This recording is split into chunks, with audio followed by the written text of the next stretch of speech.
Après que ma femme est devenue directrice adjointe. Elle a annulé mon invitation à sa fête. Ses parents voulaient que son ex soit là à ma place.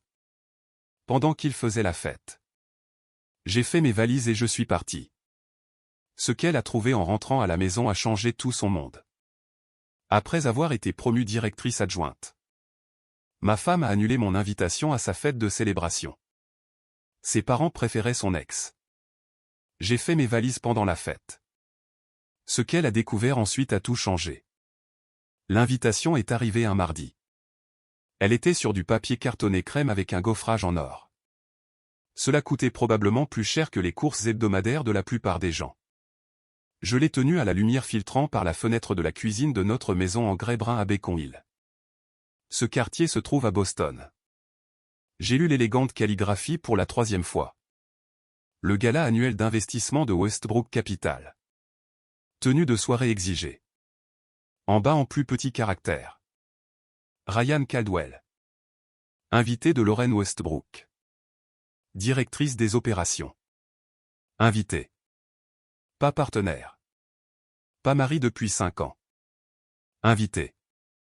J'ai placé l'invitation sur notre comptoir en granit. Je me suis versé une autre tasse de café. Son goût amer correspondait parfaitement à mon humeur. Par la fenêtre. Je pouvais voir Madame Patel de l'autre côté de la rue. Elle arrosait ses pétunias avec le dévouement d'une femme qui n'avait rien de mieux à faire que de regarder les drames du quartier se dérouler.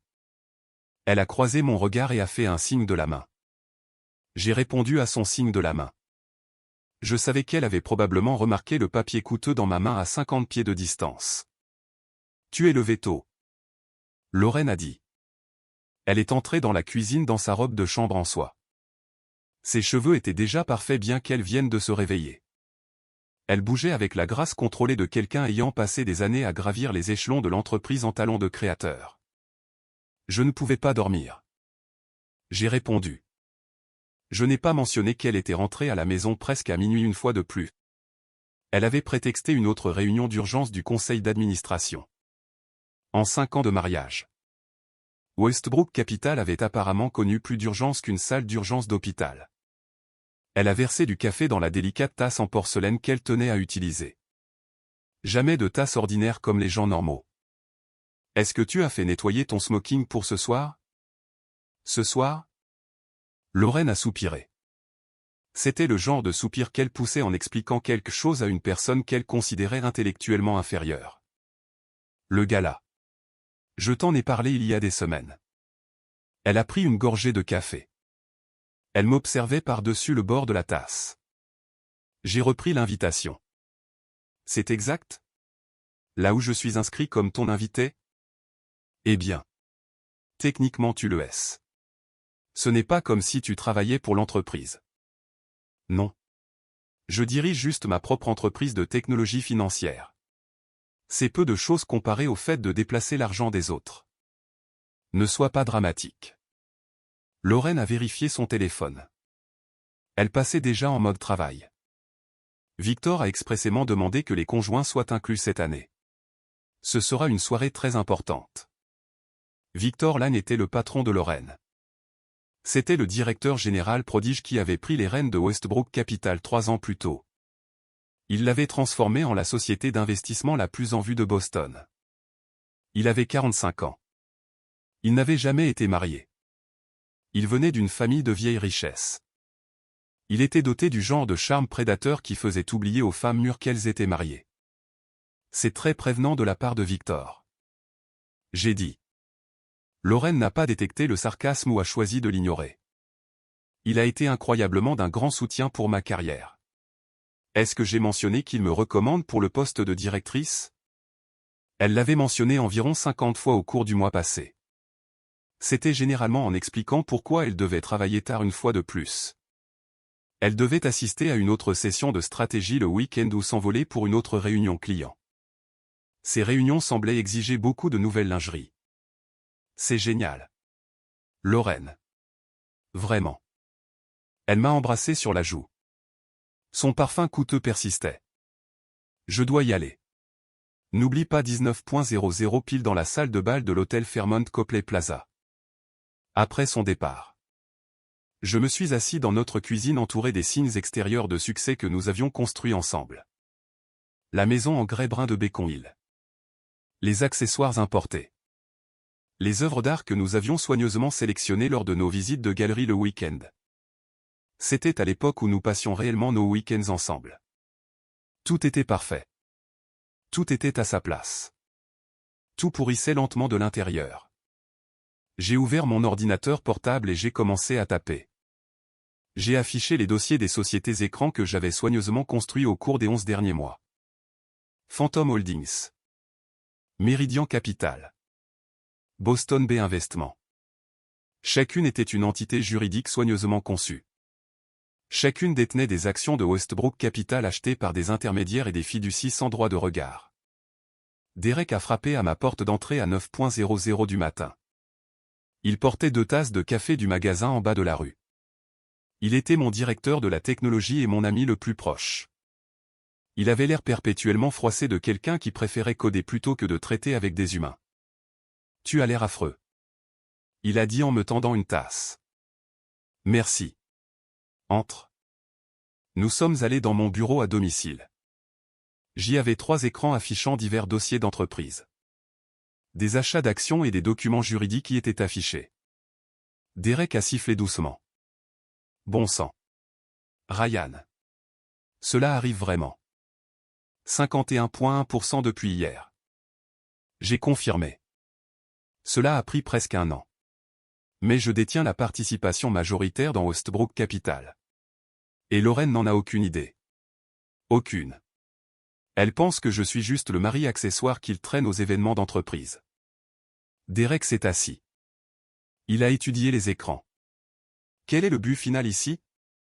J'ai ouvert un autre dossier. Celui-ci contenait des photographies. Il y avait des reçus d'hôtel et des relevés de cartes de crédit. La justice. Les photos étaient granuleuses mais assez claires. Lorraine et Victor entraient dans l'hôtel Ritz-Carlton à des dates correspondant à ses réunions avec des clients. Lorraine et Victor étaient dans un restaurant à Cambridge un soir. Elle prétendait rendre visite à sa sœur ce soir-là. Lorraine et Victor étaient dans le hall d'un hôtel à New York pendant une conférence. Selon mes recherches, cette conférence n'existait pas. Depuis combien de temps sais-tu? Derek a demandé. Je m'en doutais depuis des mois. Je l'ai confirmé il y a 6 semaines quand j'ai engagé Morgan Riley. Morgan était une détective privée. C'était une ancienne journaliste d'investigation. Elle avait perdu son emploi lors de l'effondrement de l'industrie de la presse. Elle avait du flair pour les scandales. Elle n'avait aucun scrupule à suivre les personnes impliquées dans des relations inappropriées à travers les halls d'hôtel. Et ce soir, j'ai souri pour la première fois depuis des semaines. Ce soir, j'arrête d'être l'invité et je commence à être le patron. Le reste de la journée s'est passé en préparatifs minutieux. J'ai relu mon discours. J'ai confirmé que les dossiers de presse seraient prêts. J'ai passé les derniers appels pour m'assurer que chaque pièce était en place. À 17h00. J'ai mis mon smoking. C'est le même que j'avais porté à notre mariage 5 ans plus tôt. Il m'allait toujours parfaitement. Lorraine est rentrée à la maison à 18h30. Elle s'est précipitée à l'étage pour se changer. Elle est redescendue 25 minutes plus tard dans une robe noire de créateur. Cette robe coûtait probablement plus cher que le salaire mensuel de la plupart des gens. Elle était éblouissante. Cela rendait ce qui allait se passer encore plus satisfaisant. « Tu es magnifique. » J'ai dit. Je le pensais vraiment. Merci. Elle a vérifié son reflet dans le miroir du couloir une dernière fois. Prêt? Je suis prêt depuis des mois. La salle de bal de l'hôtel Fairmont Copley Plaza correspondait à tout ce que l'on pouvait attendre des élites de Boston. Ces gens essayaient de s'impressionner mutuellement. Des lustres en cristal. Des accents à la feuille d'or. Des serveurs en gants blancs portant du champagne. Ce champagne coûtait plus cher par bouteille que ce que gagnaient les travailleurs au salaire minimum en une journée. L'élite financière de la ville se mêlait en petits groupes. Ils discutaient des tendances du marché et des maisons de vacances. Ils avaient l'indifférence désinvolte des personnes qui n'avaient jamais eu à s'inquiéter de l'argent. Lorraine a immédiatement commencé à faire le tour de la salle. Elle m'a présenté à des collègues comme son mari Ryan. Elle utilisait le même ton qu'elle emploierait pour mentionner un accessoire. J'ai joué le rôle à la perfection. J'étais le conjoint légèrement maladroit qui n'était pas tout à fait à sa place. Je souriais poliment pendant que les vrais acteurs parlaient affaires. Ryan. N'est-ce pas? Un homme mince avec des lunettes à monture métallique m'a tendu la main. Jordan est l'assistant de Lorraine. Nous nous sommes parlé au téléphone. Jordan m'avait fourni des informations pendant 6 semaines. Bien que Lorraine l'ait ignoré. Sa loyauté avait été achetée à la juste valeur du marché comme la plupart des choses. Ravi de vous rencontrer enfin en personne. J'ai dit. De même.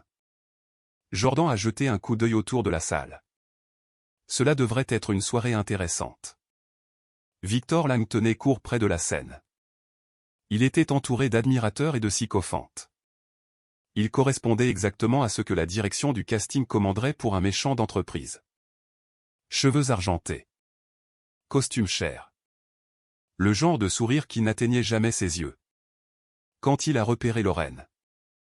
Son visage s'est illuminé d'une chaleur authentique.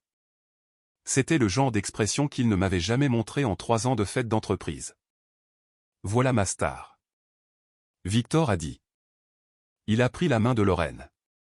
Il l'a tenue un instant trop longtemps. Vous êtes absolument radieuse. Merci. Victor. Vous vous souvenez de mon mari? Ryan? La poignée de main de Victor était ferme. Son contact visuel était direct. Bien sûr. L'entrepreneur en technologie. Comment vont les affaires? Je ne peux pas m'en plaindre. J'ai répondu. Bien que j'imagine que ce n'est rien comparé à ce que vous faites ici. Nous avons eu une bonne année. Victor a dit avec une fausse modestie. Bien sûr. Une grande partie de ce succès est due au travail brillant de Lorraine. Lorraine rayonnait sous ses éloges. Elle ressemblait à une fleur se tournant vers le soleil. Victor est trop généreux. Pas du tout. En fait. J'espérais discuter de développement passionnant avec vous plus tard. Ils ont échangé un regard qui a duré exactement 3 secondes de trop. J'ai senti ma mâchoire se serrer involontairement. Eh bien. J'ai dit. Je devrais vous laisser parler affaires. Je serai juste le conjoint de soutien dans le coin. Je me suis éloigné avant qu'aucun d'eux ne puisse répondre. Je me suis dirigé vers le bar. J'y ai commandé un whisky pur. Le barman était jeune. Il payait probablement ses études universitaires. Il a versé avec l'attention prudente de quelqu'un qui ne pouvait pas se permettre une erreur. Public difficile? Il a demandé doucement. Vous n'avez pas idée. Depuis ma position au bar. J'avais une vue parfaite sur la salle. Lorraine et Victor s'étaient rapprochés. Leur conversation était animée et intime. Rachel Bennett les a rejoints. Elle était le mentor de Lorraine et sa meilleure amie dans l'entreprise. Cela a créé un triangle de conspiration étroit. À 20h30. Victor est monté sur scène pour accueillir tout le monde. Il a présenté le programme de la soirée. Il a parlé avec l'aisance de quelqu'un habitué à être le centre d'attention. Il a fait des blagues qui n'étaient pas drôles. Il a quand même obtenu des rires parce que c'était lui qui les racontait. Avant de commencer la présentation de ce soir. Victor a dit. Je tiens à reconnaître le travail exceptionnel accompli par notre équipe.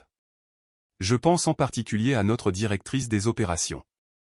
Lorraine Westbrook. Ces stratégies innovantes ont contribué de manière significative à notre croissance cette année. Des applaudissements ont rempli la salle. Lorraine s'est avancée. Elle a accepté le baiser de Victor sur la joue avec un sourire.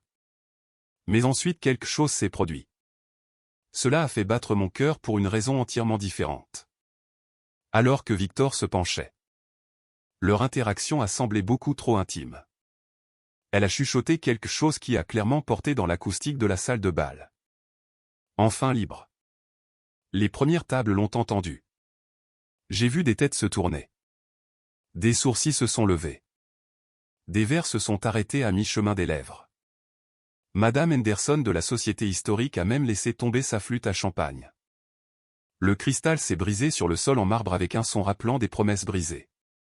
Lorraine a réalisé son erreur immédiatement. Son visage a rougi. Elle s'est reculée de Victor. Mais c'était trop tard. Le mal était fait. Les mots pendaient dans l'air comme la fumée d'un feu qui commence tout juste à brûler.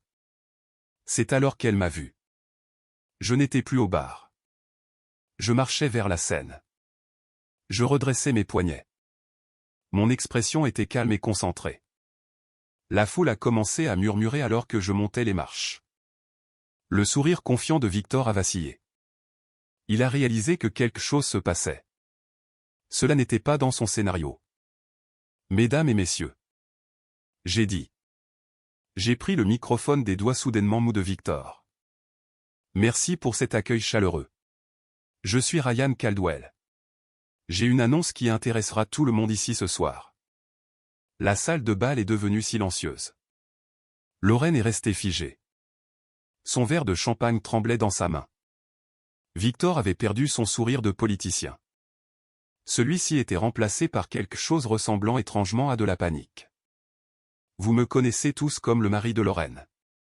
Je suis la personne en plus invitée à ces événements par politesse. Mais ce que vous ne savez pas est différent. Au cours des 11 derniers mois, j'ai effectué une série d'acquisitions soigneusement structurées. Je suis devenu l'actionnaire majoritaire de Westbrook Capital. Le silence s'est prolongé pendant exactement 3 battements de cœur. Ensuite, le verre de champagne de Lorraine a glissé de ses doigts. Il a explosé contre le sol dans une pluie de cristal et de liquide. Je possède maintenant 51,1% de cette entreprise. J'ai continué. Ma voix portait clairement dans l'acoustique parfaite de la salle de bal. Cela fait de ce soir moins une célébration et plus une restructuration d'entreprise. La salle a explosé. Les voix se sont élevées dans la confusion et l'excitation. Les membres du conseil d'administration ont attrapé leur téléphone. Les journalistes couvrant l'événement pour la rubrique mondaine ont soudainement réalisé qu'ils avaient une vraie histoire. Victor s'est avancé. Il essayait de reprendre le contrôle. Je pense qu'il y a eu un malentendu. Aucun malentendu. Victor. Je lui ai fait le genre de sourire qu'un requin pourrait faire à un phoque. Bien que je soupçonne que plusieurs démissions seront soumises avant la fin de la nuit. La salle de bal s'était transformée. Elle est passée d'un rassemblement élégant à un champ de bataille d'entreprise en l'espace de 30 secondes. Les membres du conseil d'administration se sont réunis dans des conversations urgentes. Leur voix créait un bourdonnement d'anxiété. Cela semblait vibrer à travers les lustres en cristal. Je suis resté sur scène. J'ai regardé le chaos se dérouler avec la satisfaction d'un chef d'orchestre. Son orchestre jouait enfin les bonnes notes. Lorraine avait suffisamment récupéré pour monter les marches de la scène. Son visage était un masque de fureur contrôlée. Je connaissais intimement ce masque après 5 ans de mariage. Ryan. Qu'est-ce que tu fais? Ce que j'aurais dû faire il y a des mois. J'ai répondu sans baisser la voix. Le microphone a tout capté. Notre conversation a été diffusée à toute la salle. Je prends le contrôle de mes investissements. Tes investissements? Victor avait retrouvé sa voix. Elle a légèrement craqué sur le deuxième mot. C'est de la folie. Vous ne pouvez pas simplement en fait. Oui. Je peux. J'ai sorti un dossier de l'intérieur de la veste de mon smoking. Je portais ces papiers comme un talisman toute la soirée. Les sociétés écrans sont parfaitement légales. Victor. Meridian Capital. Phantom Holdings. Boston Bay Investment. Ce sont toutes des entités légitimes. Elles ont acheté des actions de Westbrook Capital pendant la majeure partie de l'année. Jordan est apparu au bas de la scène. Il portait plusieurs boîtes. Il a commencé à les distribuer au public stupéfait. Dossier de presse. Il a annoncé joyeusement. C'est une courtoisie du nouvel actionnaire majoritaire. J'ai vu les visages changer. Les gens ouvraient les dossiers. Leurs expressions passaient de la confusion au choc. Puis elles passaient à quelque chose s'approchant de l'horreur. Les dossiers contenaient tout ce que Morgan Riley avait rassemblé au cours de 6 semaines d'enquête. Il y avait en plus quelques éléments supplémentaires que j'avais découverts grâce à mes propres recherches. Ce que vous trouverez dans ces dossiers. J'ai dit dans le microphone. C'est la documentation d'un détournement de fonds systématique. Il y a des rapports clients falsifiés et des détournements de fonds d'entreprise. Tout cela porte la signature de notre estimé directeur général et de sa directrice des opérations. Lorraine a attrapé mon bras. Ses ongles se sont enfoncés à travers le tissu de ma veste. Arrête ça tout de suite. Je l'ai regardé. Enfin libre. Hein? N'est-ce pas ce que tu as dit? La couleur s'est vidée de son visage. Elle a réalisé que j'avais entendu ces mots chuchotés. Autour de la salle de bal. Les gens lisaient les documents avec un étonnement croissant. Les flashs des appareils photo ont commencé à se déclencher. Les journalistes documentaient l'événement. Leurs objectifs capturaient des images destinées à la première page le matin suivant. Les reçus d'hôtel sont particulièrement intéressants. J'ai continué. Je m'adressais à la salle plutôt qu'à ma femme. 18 mois de voyage d'affaires ont remarquablement coïncidé avec des réunions secrètes. Victor a tenté une tentative désespérée de limitation des dégâts. C'est une vendetta personnelle. Un mari amer essaie de détruire la carrière de sa femme car elle était impliquée dans le déplacement d'argent de l'entreprise pour laquelle elle travaille. J'ai interrompu. Les comptes co-signés sont tous documentés. Victor. Chaque transfert. Chaque retrait.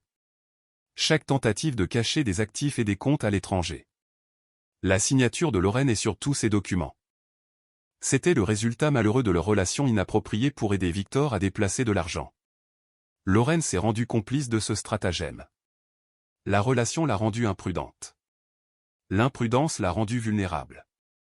Rachel Bennett s'est frayé un chemin à travers la foule. Son visage était rouge de colère. C'est du harcèlement. Lorraine est l'une des personnes les plus éthiques que je connaisse. Vraiment? Je lui ai souri en sortant mon téléphone. C'est intéressant. Selon les enregistrements que je possède. Vous me fournissez des informations sur les activités de Lorraine depuis le mois dernier. Le visage de Rachel est devenu blanc. Ce n'est pas vrai. Je n'ai jamais fait cela. Si. Vous l'avez fait. J'ai fait jouer un bref extrait audio. La voix de Rachel était clairement audible. Elle discutait de l'emploi du temps de Lorraine et des projets de voyage de Victor. Il s'avère que la loyauté est moins chère que je ne le pensais. 50 000 € ne suffisaient pas. La trahison a frappé Lorraine comme un coup physique. Elle a reculé. Elle regardait entre moi et Rachel. Elle avait l'expression de quelqu'un regardant son monde s'effondrer en temps réel. Tu as acheté mes amis. Elle a chuchoté. J'ai acheté des informations. J'ai corrigé. L'amitié n'a apparemment jamais été réelle pour commencer. Victor a essayé une dernière fois de reprendre le contrôle. Il s'est avancé vers le microphone. La sécurité. Je veux que cet homme soit expulsé des lieux. La sécurité travaille pour moi maintenant. J'ai dit d'un ton plaisant. À partir de 18:00 ce soir. J'ai résilié votre contrat de travail. Victor. Il en va de même pour plusieurs autres postes de direction que j'ai jugés superflus. J'ai fait signe à Jordan. Il a produit un autre ensemble de documents à partir de sa réserve apparemment inépuisable de dossiers. Lettre de licenciement avec effet immédiat. La sécurité vous escortera hors des lieux. L'équipe de sécurité s'est approchée de la scène. Ils avaient l'air mal à l'aise mais professionnels. C'étaient des hommes travaillant pour Ostbrook Capital depuis des années. Mais ils comprenaient le principe fondamental de l'emploi. Celui qui signe les chèques donne les ordres. C'est illégal. Victor a balbutié. Vous ne pouvez pas simplement licencier toute l'équipe de direction. En fait. Si. Je peux. C'est le privilège de l'actionnaire majoritaire. Je me suis rapproché de lui. J'ai baissé la voix pour que le microphone ne la capte pas. Est-ce que vous pensiez vraiment pouvoir voler une entreprise et franchir les limites avec les conjoints des employés sans conséquence? Ce n'est pas un film. Victor. Les actions ont des répercussions. L'équipe de sécurité a été polie et ferme. Ils ont escorté Victor vers la sortie. Les journalistes criaient des questions. Les flashs crépitaient. Il a essayé de maintenir sa dignité.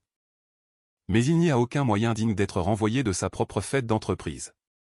Lorraine est restée sur scène. Elle était isolée et exposée. La femme entrée dans la salle de bal comme une étoile montante de l'entreprise était maintenant au centre d'un scandale majeur. Cela la suivrait pour le reste de sa carrière. Pourquoi? Elle a demandé. Sa voix était à peine audible. Parce que tu as fait un choix. J'ai répondu. Tu as choisi Victor plutôt que notre mariage. Tu as choisi de voler l'entreprise plutôt que l'honnêteté. Tu as choisi de chuchoter ces mots tout en partageant un moment intime avec un autre homme lors d'un événement public. Je m'assure juste que tu obtiennes la liberté que tu sembles désirer. La foule commençait à se disperser. Les membres du conseil d'administration se dirigeaient vers les sorties. Les journalistes s'attardaient pour poser des questions. Je suis descendu de la scène. J'ai redressé ma veste de smoking. Mesdames et messieurs, j'ai annoncé. Westbrook Capital poursuivra ses opérations sous une nouvelle direction. Toute question concernant la transition peut être adressée à notre direction par intérim. J'ai fait un geste vers Rachel. Elle avait l'air de préférer être n'importe où ailleurs dans le monde. Félicitations pour votre promotion. Rachel. Essayez de ne pas répéter les erreurs du passé. Je me suis réveillé dans mon propre lit pour la première fois depuis des mois sans le son du réveil de Lorraine. Le silence était profond. Il n'était brisé que par le bourdonnement lointain de la circulation. Il y avait aussi l'aboiement du chien de Madame Patel après quelque chose dans la rue. La lumière du soleil filtrait à travers des fenêtres non ouvertes depuis des semaines. J'ai réalisé que j'avais oublié ce que le matin faisait ressentir sans le poids de la tromperie pesant sur tout. Mon téléphone vibrait depuis 5:00 du matin. Des messages textes. Des appels manqués. Des notifications par courrier électronique créaient une symphonie numérique de chaos. Je les ai ignorées pendant que je préparais du café dans ma cuisine vide. Les nouvelles du matin diffusaient déjà l'histoire. Elles montraient des images du gala et des commentaires d'experts sur la gouvernance d'entreprise et les prises de contrôle hostiles. Un entrepreneur technologique local expose des problèmes majeurs dans une société d'investissement. Ce texte défilait en bas de l'écran. Un analyste financier expliquait les implications légales de ma stratégie d'acquisition. Derek est arrivé à 8:00 du matin avec des pains ronds. Il avait le genre de sourire généralement réservé aux gagnants de la loterie. Espèce de type magnifique. Il a dit. Il a posé le sac sur mon comptoir. C'est partout dans les nouvelles financières. Le marché boursier a ouvert en baisse de 2 points juste sur l'histoire de Westbrook Capital. Heureusement que je ne prévois pas de vendre. J'ai répondu. Je lui ai versé du café. Alors. Est-ce que tu vas vraiment diriger une société d'investissement maintenant? J'y pensais à 3:00 du matin. À court terme. Oui. À long terme. Nous verrons. La première priorité est de faire le ménage. Je dois m'assurer que l'argent des clients est exactement là où il devrait être. Mon téléphone a sonné. Morgan Riley appelait avec son détachement professionnel habituel. J'ai vu les nouvelles. Elle a dit sans préambule. Bon travail. Très public. Très complet. Vous avez livré exactement ce pourquoi j'ai été engagé. Toujours. Écoutez. Vous devriez savoir. Lorraine essaie de me contacter depuis minuit. Elle veut m'engager pour enquêter sur vous. J'ai ri. J'étais sincèrement amusé. Qu'est-ce que vous lui avez dit? Je lui ai dit que je ne travaille pas pour des personnes ne pouvant pas payer mes honoraires. On dit que ses comptes ont été gelés ce matin. C'est drôle comme ça marche. Après que Morgan a raccroché. J'ai relu les lettres de licenciement livrées pendant la nuit. L'indemnité de départ de Victor avait été annulée pour manquement à l'obligation fiduciaire. L'emploi de Lorraine avait été résilié pour motif valable. Cela a éliminé ses options d'achat d'actions et ses cotisations de retraite. Propre. Légal. Absolument dévastateur. La sonnette a retenti à 9:30 du matin. J'ai ouvert pour trouver Lorraine debout sur le pas de ma porte. Elle portait toujours la même robe noire du gala. Mais elle avait l'air d'avoir dormi dedans. Son maquillage était étalé. Ses cheveux étaient ébouriffés. Elle portait une seule valise. Nous devons parler. Elle a dit. Non. Nous ne le devons pas. J'ai commencé à fermer la porte. Mais elle a mis sa main contre celle-ci. S'il te plaît. Ryan. 5 minutes. Contre mon meilleur jugement. Je l'ai laissée entrer. Elle a traversé notre maison comme une étrangère. Elle touchait des objets familiers comme pour essayer de se rappeler ce qu'ils signifiaient. Depuis combien de temps préparais-tu cela? Elle a demandé. Depuis que j'ai trouvé les reçus d'hôtel dans ton sac il y a 3 mois. Elle a tressailli. Je n'ai jamais voulu que cela arrive. Victor et moi. Nous travaillions juste étroitement ensemble. Les choses se sont développées. Les choses se sont développées? J'ai interrompu. Tu as été impliqué dans le vol d'argent de ta propre entreprise. Cela servait à soutenir ces réunions secrètes avec ton patron. Rien de tout cela n'était innocent. L'argent allait toujours être remboursé. C'était juste temporaire. C'était un détournement de fonds. Lorraine. Le Bureau fédéral d'investigation va probablement s'intéresser de très près à ces comptes extraterritoriaux. Son visage a pâli. Bureau fédéral d'investigation? Le crime en col blanc reste un crime. Victor a peut-être réussi à te convaincre du contraire. Mais les procureurs fédéraux ont tendance à ne pas être d'accord. Elle s'est effondrée dans le fauteuil du salon. C'était le même où elle avait l'habitude de lire les journaux du dimanche matin. C'était pendant que je préparais le petit déjeuner. Maintenant. Elle avait l'air petite et vaincue. Elle ne ressemblait en rien à la femme confiante partie travailler le matin précédent. Qu'est-ce que tu veux? Elle a demandé doucement. Je veux que tu partes. Prends ce que tu peux porter et trouve un autre endroit où vivre. C'est ma maison aussi. En fait. Non. J'ai sorti un autre dossier. Celui-ci contenait des documents hypothécaires et des titres de propriété. Compte tenu des circonstances avec les fonds détournés. La maison. La voiture. Les comptes d'investissement. Tout est lié à de l'argent appartenant légalement à Westbrook Capital. Lorraine a fixé les papiers. Ses mains tremblaient légèrement. Tu ne peux pas faire ça. Je l'ai déjà fait. Tes affaires seront sur le trottoir à midi. Je te suggère de trouver un endroit où les mettre.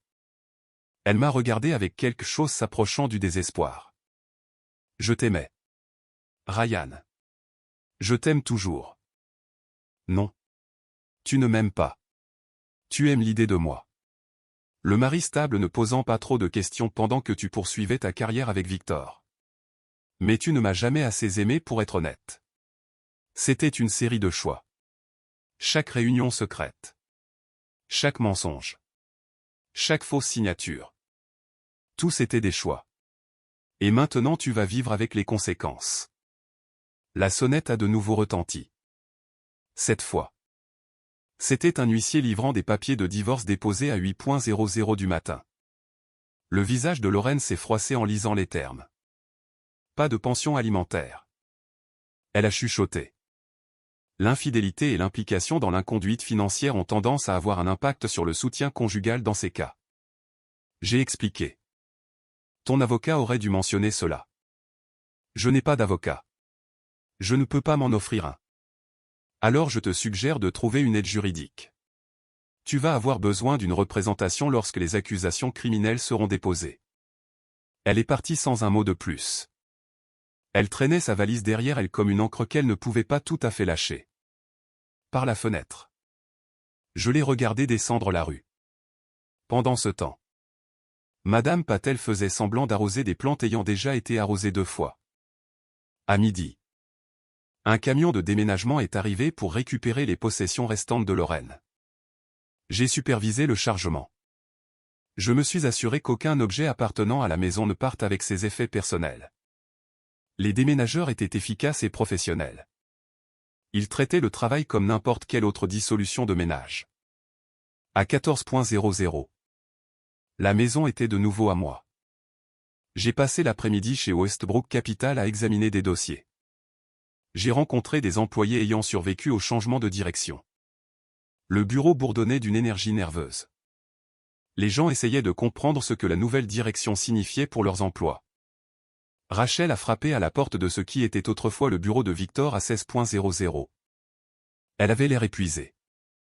Le poids d'une promotion soudaine combinée au scandale public était évident sur chaque trait de son visage. La commission des opérations de bourse veut programmer des entretiens. Elle a signalé. Il traite cela comme une affaire potentielle de fraude en valeurs mobilières. Bien. Coopérez pleinement. Fournissez tout ce qu'il demande. Et Lorraine? J'ai levé les yeux des rapports financiers que j'examinais. Qu'en est-il de Lorraine? Elle m'a appelé ce matin. Elle loge dans un motel près de l'aéroport. Elle voulait savoir s'il y avait un moyen d'arranger cela. Il n'y en a pas. Rachel a bougé d'un air mal à l'aise. Écoutez. Je sais que ce que j'ai fait était mal. Prendre de l'argent de vous pour fournir des informations. Mais elle détruisait tout ce pour quoi elle avait travaillé. Et Victor l'utilisait. Vous n'avez pas besoin de vous justifier auprès de moi. Rachel. Vous avez pris une décision commerciale. Je respecte cela. Eh bien.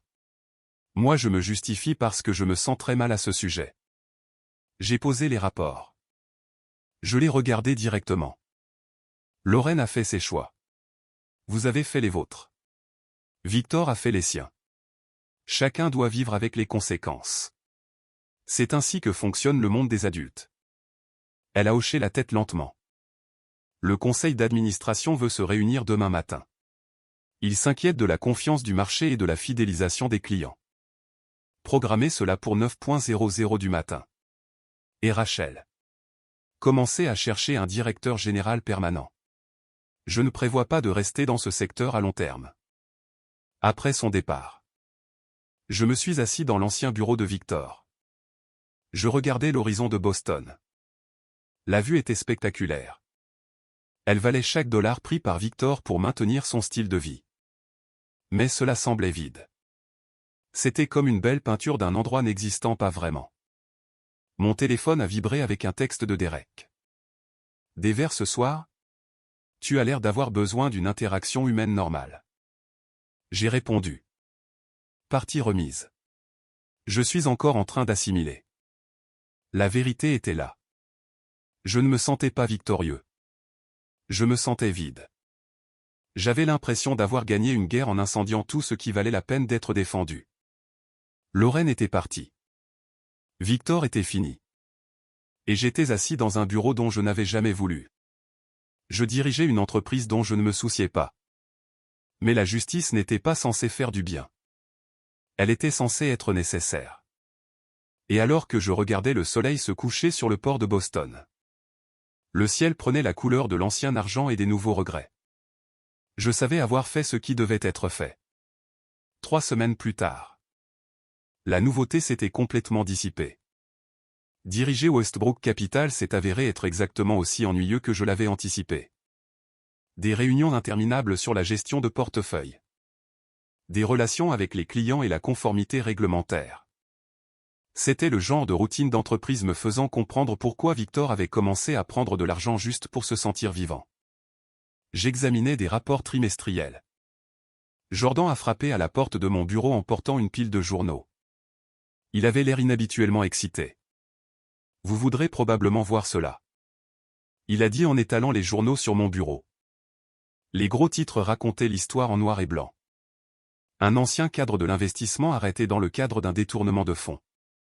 La photo d'identité judiciaire de Victor m'a dévisagé depuis la première page du Boston Globe. Ses cheveux argentés étaient ébouriffés. Son sourire de politicien était remplacé par l'expression vide de quelqu'un ayant finalement épuisé tout son charme. Le Bureau fédéral d'investigation a fait une descente dans son appartement ce matin. Jordan a signalé. Ils ont trouvé des preuves de fraude supplémentaires remontant à 5 ans. Il semble que Lorraine n'était que la dernière d'une longue liste de personnes impliquées. J'ai étudié la photographie. Je ressentais moins de satisfaction que prévu. Victor avait l'air plus petit menotté. Il était plus pathétique que menaçant. L'homme ayant franchi les limites avec ma femme et volé son entreprise était juste un individu d'âge moyen. Il avait pensé pouvoir déjouer le système. Et Lorraine? Témoin coopérant. Son avocat a négocié un accord de plaidoyer. Probation et restitution en échange d'un témoignage. Intelligent. Lorraine avait toujours été meilleure pour négocier des accords que pour assumer la responsabilité de ses actes. Elle essaierait probablement de présenter sa coopération comme une sorte de tournant. Derek est arrivé pour notre déjeuner de travail. Il avait l'air d'avoir passé la nuit à coder. C'était probablement le cas. Mon entreprise prospérait sans mon implication quotidienne. C'était principalement parce que j'avais déjà embauché des personnes meilleures que moi pour les aspects techniques. Alors, quand reviens-tu dans le monde réel? Il a demandé en déballant un sandwich. Bientôt. Rachel fait du bon travail en tant que directrice générale par intérim. Une fois l'enquête de la commission des opérations de bourse terminée, je vendrai probablement mes actions. Je retournerai construire de véritables technologies. Et Lorraine? J'attendais cette question depuis des semaines. Qu'en est-il de Lorraine? Est-ce que tu lui as parlé depuis la finalisation du divorce? Non. Est-ce que tu vas le faire? J'ai réfléchi à la question en regardant les piétons naviguer sur le trottoir 20 étages plus bas. Des gens avec des problèmes normaux. Des relations normales. Des vies normales ne nécessitant pas d'enquête fédérale pour être résolues. Il n'y a rien à dire. Elle a fait ses choix. J'ai fait les miens. Tout ce qui devait être dit a été dit au tribunal. Derek a hoché la tête. Mais je pouvais voir qu'il n'était pas entièrement convaincu. Il me connaissait depuis assez longtemps pour reconnaître quand j'évitais quelque chose. Tu sais. Il a dit prudemment. La vengeance est censée avoir un point final. Un point où tu t'arrêtes et passes à autre chose dans ta vie. Je suis passé à autre chose. Vraiment? Parce que d'où je suis assis. On dirait que tu es coincé. Tu as repris l'entreprise. Tu as mis fin à son parcours professionnel là-bas. Tu as mis fin à la relation inappropriée. Tu as vu son patron affronter des problèmes juridiques. Mission accomplie. Alors pourquoi es-tu toujours là? C'était une question juste. J'avais accompli tout ce que je m'étais fixé de faire. Lorraine était en disgrâce dans son cercle professionnel. Victor était en garde à vue fédérale. J'avais récupéré les fonds. Selon toute mesure objective. C'était terminé. Alors pourquoi cela semblait inachevé? La réponse m'est venue ce soir-là. J'étais assis dans ma maison vide. Je mangeais un plat chinois à emporter et je regardais la couverture médiatique de l'arrestation de Victor. Le journaliste a mentionné le refus de commenter de Lorraine. Mais ils avaient réussi à obtenir des images de sa sortie du palais de justice fédérale après son audience de plaidoyer. Elle avait l'air épuisée. Mince. Pâle. Elle portait des vêtements simples. Elle bougeait avec la précision prudente de quelqu'un ayant appris que chaque pas pouvait être observé et jugé. Elle ressemblait à quelqu'un ayant beaucoup perdu. C'était ce à quoi la situation avait conduit. Alors pourquoi la voir ainsi me faisait-il me sentir plus mal au lieu de mieux? Mon téléphone a sonné. Madame Patel appelait de l'autre côté de la rue. Ryan. Mon cher. Allez-vous bien? J'ai vu les lumières allumées très tard encore la nuit dernière. Madame Patel s'était désignée comme ma gardienne non officielle depuis le départ de Lorraine. Elle prenait de mes nouvelles avec la persistance de quelqu'un ayant élevé des enfants. Elle n'était pas sur le point de laisser un voisin lutter seul. Je vais bien.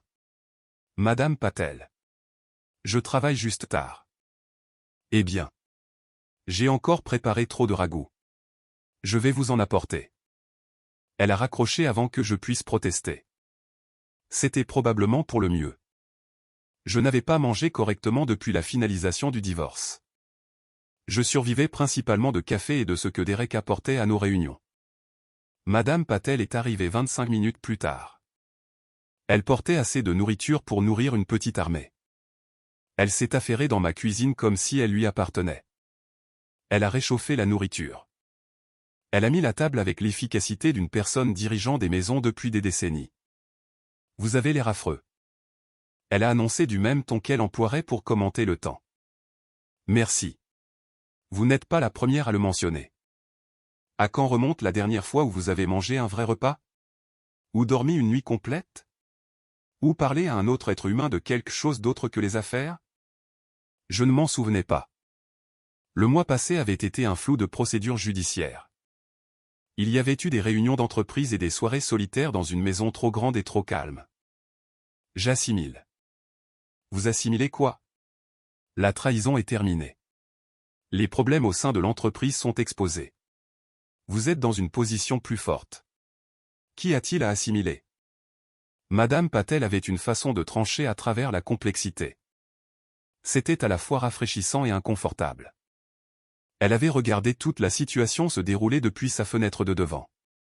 Sa perspective n'était pas encombrée par les complications émotionnelles me gardant éveillé la nuit. Ce n'est pas si simple. J'ai dit. Absurdité. Vous étiez marié à quelqu'un ayant trahi votre confiance. Elle a volé son entreprise et vous a embarrassé publiquement. Vous avez mis ses problèmes en lumière. Vous avez mis fin au mariage. Affaire classée. Elle avait raison. Bien sûr. De l'extérieur. C'était exactement aussi simple. Mais de l'intérieur. J'avais l'impression d'avoir gagné en devenant quelqu'un que je ne reconnaissais pas. J'ai provoqué l'effondrement de sa vie. J'ai dit doucement. Elle a causé l'effondrement de sa propre situation. Vous vous êtes juste assuré que tout le monde voit la vérité.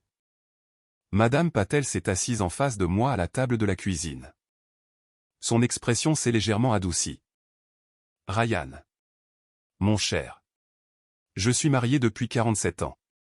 J'ai vu de bons mariages et des mariages difficiles. Des conjoints fidèles et ceux franchissant les limites.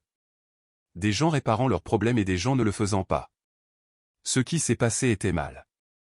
Ce que vous avez fait était d'assurer la responsabilité. Alors pourquoi cela ne ressemble-t-il pas à une conclusion? Parce que vous êtes une personne décente. Les personnes décentes n'aiment pas voir les autres détruits même lorsque des conséquences sont nécessaires. Elle a tapoté ma main avec la douce fermeté de quelqu'un ayant réconforté d'innombrables personnes en crise. Mais cela ne signifie pas que vous aviez tort de poursuivre cela. Certaines personnes n'apprennent qu'à travers des conséquences importantes. Et certaines conséquences sont graves. Votre femme avait besoin d'apprendre que les actions ont un prix. Maintenant elle l'a appris. Après son départ. Je me suis assis dans ma cuisine. Je mangeais son ragoût. Je réfléchissais aux conséquences. Lorraine avait appris sa leçon. Victor apprenait la sienne en garde à vue fédérale. J'apprenais la mienne dans une maison vide remplie de l'écho de choix ne pouvant être annulés. Le lendemain matin. J'ai pris une décision me surprenant moi-même. J'ai appelé Rachel dans mon bureau. Je lui ai tendu un dossier contenant des documents de transfert. Qu'est-ce que c'est? Elle a demandé. Votre entreprise. Je vous vends mes actions pour exactement ce que je les ai payées. Elle a fixé les papiers comme s'ils allaient exploser. Je ne peux pas me permettre cela. Plan de paiement sur 10 ans. 0 intérêt. Vous la dirigez de toute façon. J'ai regardé par la fenêtre vers le port de Boston. Des cargos y déplaçaient des marchandises appelées à devenir des produits dont les gens avaient réellement besoin. C'était un vrai travail créant une vraie valeur. Ce n'était pas déplacer de l'argent en cercle. Parce que je n'ai pas ma place ici. Il n'a jamais été question de vouloir diriger une société d'investissement. Il s'agissait de s'assurer de la responsabilité des personnes concernées vis-à-vis des conséquences. Maintenant elles y font face. J'ai passé le reste de la journée à vider l'ancien bureau de Victor. J'ai emballé les quelques objets personnels que j'avais apportés. J'ai laissé tout le reste pour Rachel. À 17.00. Je suis sorti de Westbrook Capital pour la dernière fois. Je ne portais rien d'autre qu'une petite boîte. J'avais la certitude que la responsabilité avait été assumée malgré la difficulté ressentie. Derek m'attendait dans le hall. Il souriait comme s'il venait de résoudre un problème de codage particulièrement complexe. Prêt à retourner au travail? Il a demandé. Plus que prêt. Alors que nous marchions dans l'après-midi de Boston. J'ai ressenti quelque chose que je n'avais pas expérimenté depuis des mois. La possibilité d'aller de l'avant au lieu de regarder en arrière. Tenir les gens responsables. Il s'est avéré que ce n'était pas une destination. C'était juste une façon très coûteuse d'acheter une conclusion. Et maintenant. Enfin. J'étais libre de découvrir ce qui allait suivre. 6 mois plus tard. Je déboguais du code à 2.00 du matin. Mon téléphone a vibré avec un texte d'un numéro inconnu. J'ai vu l'article sur l'introduction en bourse de ton entreprise. Félicitations. Tu méritais mieux que ce qui s'est passé. Lorraine. J'ai fixé le message pendant un long moment. Puis je l'ai supprimé sans répondre. Il valait mieux laisser certaines conversations inachevées. Par la fenêtre de mon bureau. Boston dormait sous une couverture de neige. Cela donnait à tout un aspect propre et nouveau. Demain. Il y aurait de nouveaux problèmes à résoudre. Il y aurait de nouveaux codes à écrire. Il y aurait de nouvelles possibilités à explorer. Mais ce soir. Pour la première fois depuis plus d'1 an. Je me sentais à nouveau moi-même. Le chapitre était terminé. Le vrai travail pouvait enfin commencer. Commentaire. Bonjour à tous. Cette histoire m'a vraiment fait réfléchir à ce que nous méritons vraiment dans la vie. Je crois que protéger son respect de soi devrait toujours passer en premier. C'est vrai même quand c'est douloureux. Établir des limites saines est l'une des façons les plus importantes de se montrer de la gentillesse. Prendre la responsabilité de notre propre paix est bien plus puissant que de s'accrocher à la colère. La guérison commence vraiment lorsque nous choisissons de lâcher prise. Nous devons aller de l'avant avec dignité. Vous n'avez pas à rester dans des situations brisant votre confiance. Ces situations épuisent votre esprit. Apprendre à choisir la paix plutôt que le chaos est un signe de véritable force intérieure. J'espère que cela vous rappelle de vous estimer suffisamment. Vous devez faire des choix difficiles. Vous méritez l'honnêteté et le respect. Vous méritez un amour authentique dans chaque relation. Prenez bien soin de votre cœur. Et rappelez-vous que vous êtes plus fort que vous ne le pensez.